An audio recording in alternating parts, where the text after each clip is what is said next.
다음 그림 같은 도로망이 있습니다. 도로망입니다. 서강이와 한국이 두 사람이죠. 이 두 사람이 P 지점을 동시에 출발하여 같은 속력으로 Q 지점까지 최단 경로로 이동한다. 그러면 동시에 도착하겠죠. 동시에 출발했으면 동시에 도착할 겁니다. 어쨌든 각각이 다 가로 두 칸, 세로 세 칸씩 갈 거니까. 이때 서강이와 한국이가 이동 중에 만나지 않고 Q 지점에 도착할 확률이네요. 확률. 우리 경우의 수 하고 있는데. 근데 여러분 확률이라는 게 기본적으로 중학교 때부터 해왔던 것처럼 모든 경우의 수분의 해당 사건의 경우의 수입니다. 자, 이건 머릿속에 들어있죠? 전체 경우의 수분의 해당 사건의 경우의 수. 경우의 수분의 경우의 수. 그러니까 결국은 경우의 수 문제가 되는 거예요. 이 확률 문제가. 그런데 그러면 이제 우리가 계산해야 할 건 뭔가요? 두 사람이 P에서 Q까지 가는 해당 경로 수, 이제 그걸 모든 경우의 수로 구해봐야 되겠고, 그다음에 그 중에서 두 사람이 만나지 않고 가는 방법수, 이동 중에 만나지 않고 도착 전까지 가는 방법수, 그것을 세줘야 되겠습니다.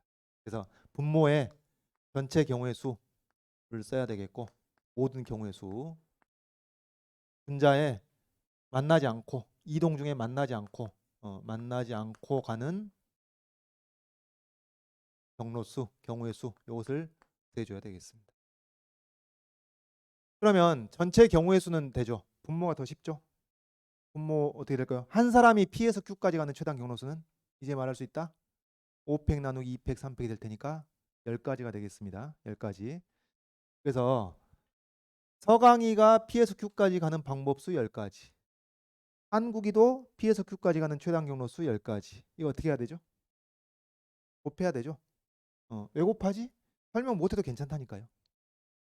감각적으로 곱한다고 생각하면 됩니다. 근데 따져보자면 왜 곱하는 거죠? 서강이가 가는 10가지 뭐가 됐든지 간에 그 각각에 대해서 한국이가 가는 방법도 10가지가 있기 때문입니다. 그래서 분모가 이제 100이 되는 거예요. 100가지가 있고, 자, 이 100가지 중에서 둘이 이동 중에 만나는 경우도 있고 만나지 않는 경우도 있겠는데, 만나지 않는 경우 어떤 경우일까요? 여러분 예를 들면은 만나지 않는 경우 뭐 이런 식이죠. 서강이가 이렇게 갔으면은 한국이가 이렇게 간다든가 그런 거죠. 이걸 어떻게 체계적으로 셀까요? 어떻게 체계적으로 세야겠냐면은 일단은 두 사람이 한 명은 위로 가고 한 명은 오른쪽으로 가면서 출발해야 됩니다. 같은 방향으로 가면 그건 절대 안 되는 거죠. 일단 찢어집니다. 찢어지는 것부터 시작하는 거죠. 그 다음에 이쪽으로 가는 사람은 요 오른쪽 변을 한 번이라도 닿으면 절대 안 됩니다. 밑으로 간 사람은 위쪽 변을 거치면 안 됩니다. 그래서 말하자면은 직관적으로 이 위로 가는 사람은 이 위쪽 왼쪽 파트에서 움직여야 되고, 오른쪽으로 출발하는 사람은 오른쪽 아래 파트에서 움직여야 된단 말이죠. 이런 상황이죠. 그럼 여러분 이런 경우는 가로 두 칸, 세로 세 칸으로 이게 스케일이 작기 때문에 사실 다 체크를 해버린 게 더 안전하고 빠른 길입니다. 그래서 이걸 다 체크를 해보기 위해서, 직접 체크를 해보기 위해서 그림을 쭉 하고 적어줬어요. 그림을.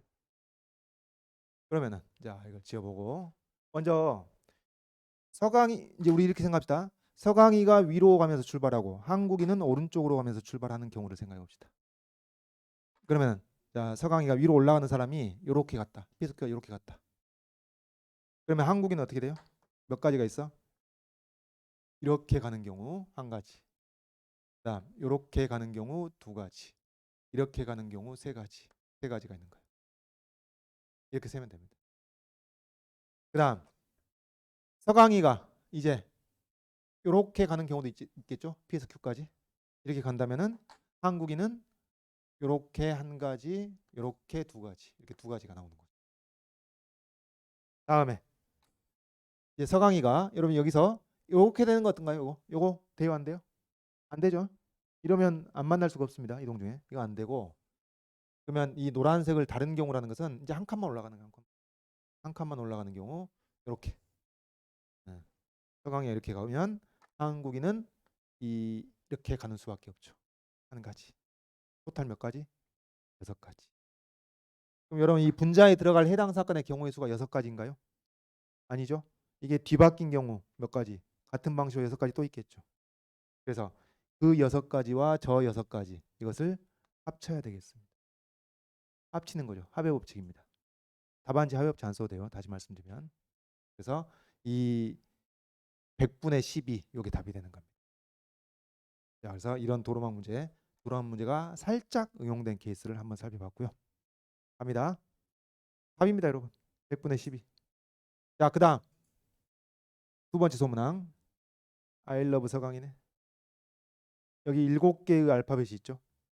7개의 알파벳과 1개의 하트를 일렬로 나열하고자 하는데 여기서 얘기한 것은 이 하트하고 G가 이웃하도록 나열하는 방법수, 경우의 수를 구해봐라. 그런 얘기입니다. 그럼 여러분 잘 보면은 다 다른가요?